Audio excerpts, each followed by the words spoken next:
Imuhoranire umukama inkuru nziza ya Yesu Kristo nk'uko twayandikiwe na Luka mweranda.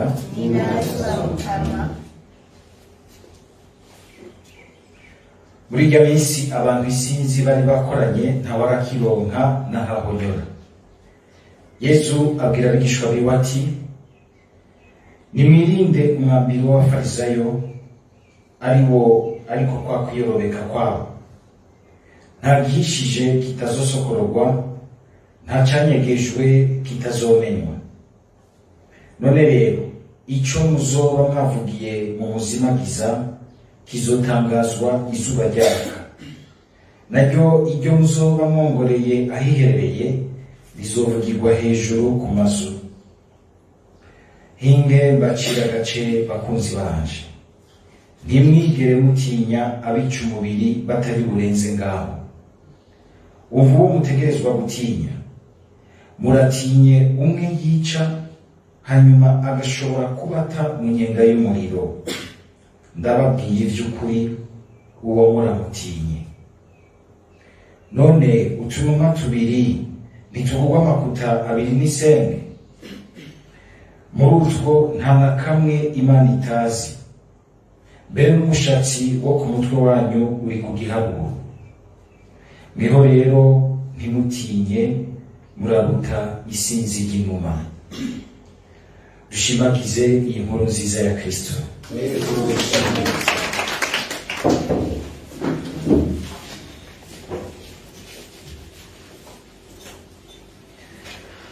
Aya majambo yo mu gisomwa ca mbere Pawulo adushikiriza muri baruwa yandikiye Abaromani araryoshe rwose, ari inkuru nziza ihambaye cyane.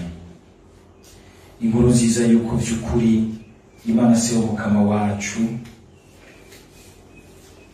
yadukunze gushikaho yemera kudukiza mu mwana wayo, atari ikindi kintu twitwaje, mugabo twitwaje gusa kuyizigira,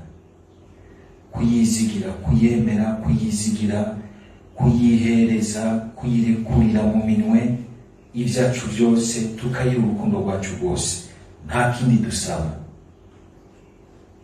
Si bimwe by'uko ugiye nko gusaba nk'akazi ahantu barenda kugusaba bati turabe ibyo ushoboye. Iyo ari abantu bagatanga neza, aha naho baca bakubaza bati ninde yakurungitse, canke uva mu ntara yiyi, ufise ubwoko buhe, warakoreye umugambwe uri ku rugero uruhe? Aho abandi babaza bati ushoboye iki, wumva woshobora iki, ugasanga turiko tubaza bene ivyo vy'amamuko. N'Imana mbere ntayikubaza amamuko, ntanayikubaza ivyo ushoboye, ariko igasaba gusa ko uyiha urukundo rwawe mukuri. Kandi iyo umaze kwiyegurira gutyo, ngo ugaca ubonwa nk'intungane mu maso yawe. Pawulo abandanya n'ubundi muri ibaruwa yandikiye Abaromani, ico kinaragitebako rwose, azirikanisha ibijanye n'ubutungane bw'Imana, ingene tuba intungane imbere y'Imana. Birimo inkuru nziza idasanzwe, kuko hari nk'abantu usanga ubuzima bwabo, ibikorwa vyagiye birabaranga mu buzima, ushobora kwibaza uti none wewe niki uzoserukana imbere y'Imana? Hari abantu ubona umenga mbere dukora ibikorwa bimwe n'ivy'Imana n'ivy'ubuzima busanzwe, umenga nivyo tuzoserukana imbere y'Imana, tukayibwira tuti mukama nawe n'ibintu nakoze nyugurura ijuru n'igiwanje, wowe uricisha iki? Agaciro n'iteka ry'ijuru wowe bicisha iki? Suwe kumenga ibikorwa vyiza byinshi ko ari bibi, ahubwo ni vyiza kuko bidutuma tugira natwe ukurema muri twebwe. Ariko ni kwa kurema nyene k'umuntu, ahubwo ikirema kikaremesha umuntu, kigashobora kumukiza n'ubwoba bw'urupfu. Ni igikorwa c'Imana mu muntu. Igikorwa c'Imana mu muntu naco ntigikunda igihe atuguruye umutima wiwe ngo arekurire ubuzima bwiwe bwose mwemeye Imana. Hari umuntu namye kuraba abarwayi ukabona yuko arwaye indwara izomutwara, ariko ukabona yuko ari ahantu atarirekurira mu minwe y'Imana rwose. Ukabona yuko hari igihe kenshi tuja gusuhuza umurwayi ugasanga tumuhera inyuma, ntitumusuhuze ngo tumushikire mu mutima we, tukajaho tukamurenza urwamo n'inkuru ngo nukumuha morale, igigarukira inyuma hari ahantu murenganye asigara aganya n'umutima wiwe.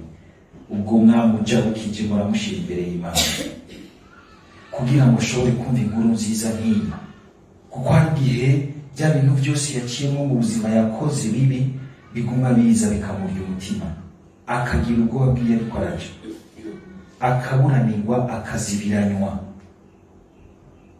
kuko yishizemo Imana yuko imeze nk'umuntu. Aho niho Imana mbere iturutira, ingene ishobora kurekurira n'inkozi y'ikibi kuri yo. Umuntu atabaye inkozi y'ikibi gusa ku bantu, akaba n'inkozi y'ikibi ku Mana. Ariko Imana agapfa kwigaya, akugurira umutima Imana, Yesu agahindukira bagahuza amaso akamubwira ati uyu munsi uraba kumwe nanje mu paradiso. Niho tubona yuko ubutungane bw'Imana butubamo bukadutuma dushobora kwinjira aho Imana iri, si twebwe dushobora kubucisha ibikorwa byacu. Ariko ibikorwa biza, iyo biza bivuye mu gikorwa c'Imana, bidutuma twama duciye bugufi, kuko abantu bibaza ko bakora ibikorwa bihambaye imbere y'Imana, hari igihe bibuzuzamo ubwishime, bigasanga ahubwo umenga nivyo vyabugaye imbere y'Imana.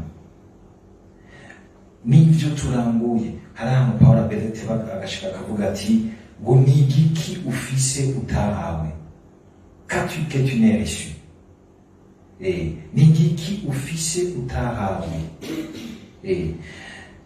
Ashaka kutwumvisha rero ingene twese imbere y'Imana urukiza ruruguruye. Haba hasigaye yuko gusa twimenyereza kugurura umutima wacu Imana, hama ibikorwa vyiza bikaza biva nugira nti muri uko gusa muriko abandanya yakira igikorwa c'Imana muri we, atari byo wiyitiramo kumenga uragatangaza, uri gitangaza muri ubuzima. Oya, ni Imana ahubwo igikoreramo igaheza ikagaragaza ingene itangaje mu buzima bw'abantu. Ariko ndavuga rero mu kanya gaheza ingene ushobora gusanga umuntu ashobora kugira ishusho y'Imana akayibona nk'umuntu gusa.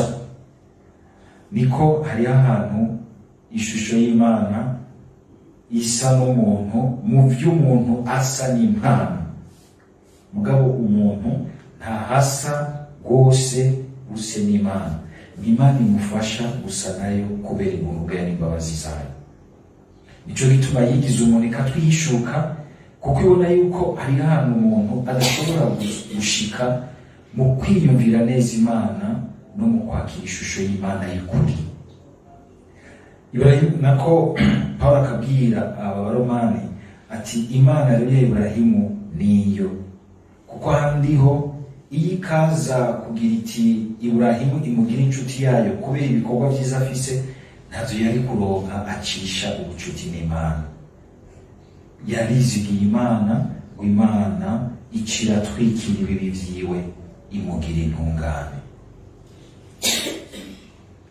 Turumvise mu nkuru nziza Yesu agira ati ntimurondere ibyo muhisha mu bwiyorobetsi, ahubwo nimwihishe mu mbabazi z'Imana.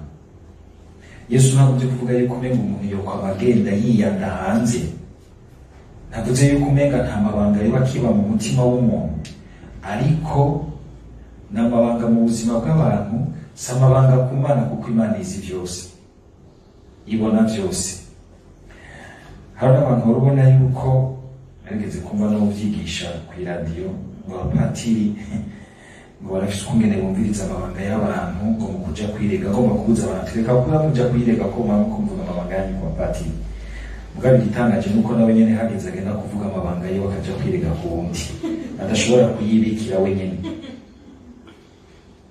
ntashobora kuyibikira wenyene, aho n'amabanga ugombye kuyibikamo aragusavya, kuko adashobora kukwiba mu mutima wawe, ariko ukayabitsa Imana, Imana ikayatwikiriza imbabazi zayo, ikagira iti humura, n'ikibano bishobora kuba caraguciriye umukenke, ariko jewe waranyuguriye mu kuri. Waranyuguriye mu kuri umwango w'umutima wawe, umwango w'urukundo rwawe. Ni hamwe rero mubona mu butungane bw'Imana twese twugururirwa izo mbabazi z'Imana, tugatunganywa nayo. Hari ejo bundi twajya tubizirikana tukabona ingene ubwo butungane bw'Imana bwigaragaza kubiri. Burigaragaza ubwa mbere mu muntu koko agororotse w'intungane, tugira tuti ni umuziranenge yitwa Bikira Mariya, mugabo kandi bukigaragaza no mu muntu w'umucumuzi womenga ni ruhebwa, kasi uraheba ca gisuma ku musaraba.